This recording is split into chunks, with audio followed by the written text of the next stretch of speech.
CM के सवाल मुझसे क्यों पूछ रहे हैं आप सीएम से खुद पूछिए ना, उन्होंने वहाँ विजिट क्यों नहीं किया। अभी वजाहतन बात की और जो आपने सवाल किया इसी पे मैंने अपने स्पीच में यहाँ पे बात की। एक पैटर्न आप देखिए, कभी लो स्टैंडर्ड सब स्टैंडर्ड पेस्टिसाइड बेच के, कभी बाहर की मंडियों में मुल्क से बाहर सेब सस्ती कीमतों पे इंपोर्ट करके, और कभी हमारे रास्ते बंद करके। ये फ्रूट इकॉनमी, हॉर्टिकल्चर इकॉनमी जो हमारी 70% से भी ज़्यादा बड़ी ये है, कंट्रीब्यूटर है जीडीपी में, उसके साथ एक लड़ाई चल रही है। हॉर्टिकल्चर, एग्रीकल्चर, एलाइड सेक्टर 75% से भी ज़्यादा कंट्रीब्यूट करती है हमारी इकॉनमी। टूरिज़म से भी ज़्यादा इकॉनमी, 7 गुना ज़्यादा कंट्रीब्यूशन जो है वो हॉर्टिकल्चर का होता है। मगर आप देखिए एक पैटर्न है बाज़ाब्ता, हमारे हॉर्टिकल्चर के साथ लड़ाई लड़ी जा रही है।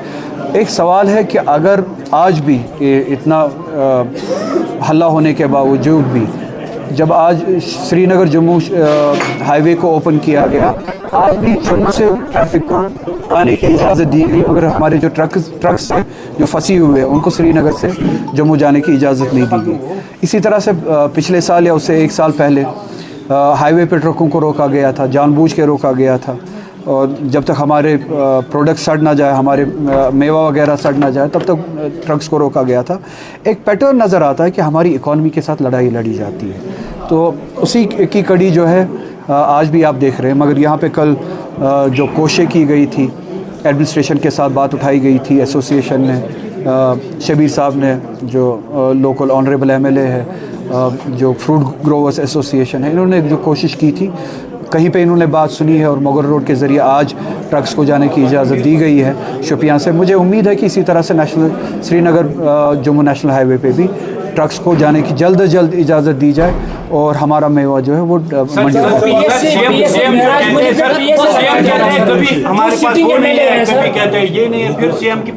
अब सीएम से ही वो पूछे, मुझे नहीं पता।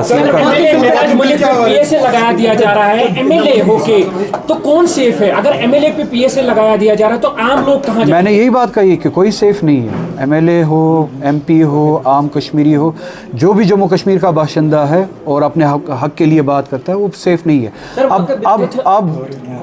अब ये मुनहसर हम पे है कि हम क्या दूसरों की बर्बादी का तमाशा देखें, कि दूसरों के ऊपर पीएसए लग रहा है और हम तमाशा देखें, दूसरे कैद खानों में हम तमाशा देखें, और ये मुसीबत एक रोज़ हमारे सर पे भी आएगी। या हम प्रोएक्टिव होके एक दूसरे के लिए खड़े हो जाए और इस रिजीम के ख़िलाफ़ लड़े और इस पीएसए रिजीम के ख़िलाफ़ लड़े।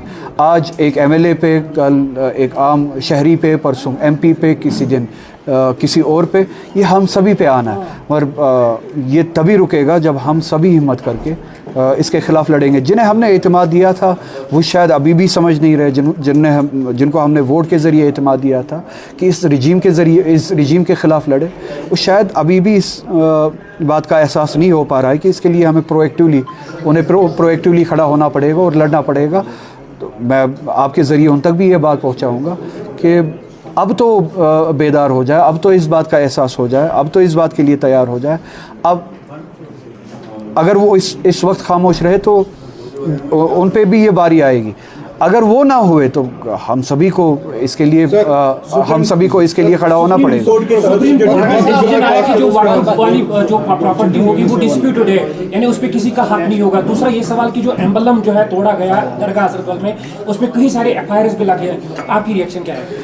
सुप्रीम कोर्ट और हमारे अदलिया से, जुडिशरी से इन जनरल यही गुजारिश है कि लॉ सब पे एप्लीकेबल होना चाहिए, एक ही पैमाने पे। हर किसी मज़हब पे एक ही तरह का लॉ जो है वो एप्लीकेबल होना चाहिए। अगर दूसरे मज़हब के जो इंस्टीट्यूशंस हैं, अगर उन पे नॉन मुस्लिम जो है वो गवर्न नहीं कर सकता, तो मुसलमानों पे ये कैसे अप्लाई हो सकता है?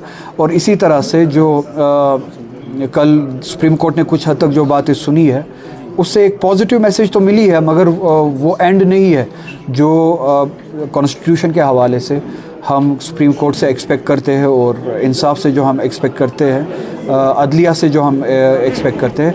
उम्मीद है कि ये एक पॉजिटिव शुरुआत जो दिखी सुप्रीम कोर्ट में, वो अल्टीमेटली रास्ता खोलेगी उस इंसाफ के लिए जो हम उम्मीद रखते हैं सुप्रीम कोर्ट से। सर, नेशनल कॉन्फ्रेंस को इतनी बड़ी बहुमत मिली है, इतना स्ट्रांग चीफ मिनिस्टर कल बात ये कर रहा है कि रास्ते जो है उसका हक हमारे पास नहीं है, मरकजी सरकार के पास है। इतनी बहुमत मिलने के बाद भी अगर बेबसी दिखाई दी, मैंने अभी इस सवाल का जवाब दिया। अगर सब एक आखिरी वजन है 10 के 12 टेर गाड़ी का कितना वजन है, बदकिस्मती से 10वां दिन है आज शोपियान के क्रू को काजीगुंड टोलाबाद पे रुका गया है।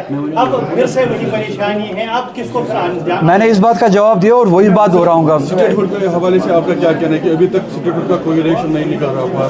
अगर ट्रक वहाँ से आ सकती है तो यहाँ से भी जा सकती है, इसमें 10 टायर 5 टायर का की कोई रुकावट नहीं है। अगर उसी साइज की ट्रक वहाँ से आ सकती है तो यहाँ से भी जा सकती है, जानबूझ के किया जाए। सीएम ने वहाँ क्यों नहीं विजिट किया अगर सड़क खराब है? सीएम के सवाल मुझसे क्यों पूछ रहे हैं आप सीएम से खुद पूछिए ना, उन्होंने वहाँ विजिट क्यों नहीं किया? फिर से वही सवाल आपने पूछा, मैं वही बात दोहराऊंगा। स्टेटहुड नहीं, हमने 370 और जो हमारे आईनी हुकूक है, जो कॉन्स्टिट्यूशन है हमने दिया था,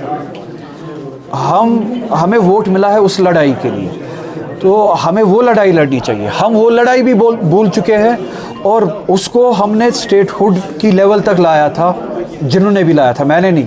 ये कह के कि फ़िलहाल हम स्टेटहुड का इंतज़ार करेंगे और शायद वो आने वाला है, या स्टेटहुड की डिमांड करेंगे शायद वो आने वाला है। मैंने तब भी यही बात कही थी कि कोई स्टेटहुड आने वाला नहीं है, ना आपको ये रिजीम बीजेपी रिजीम स्टेटहुड के हवाले से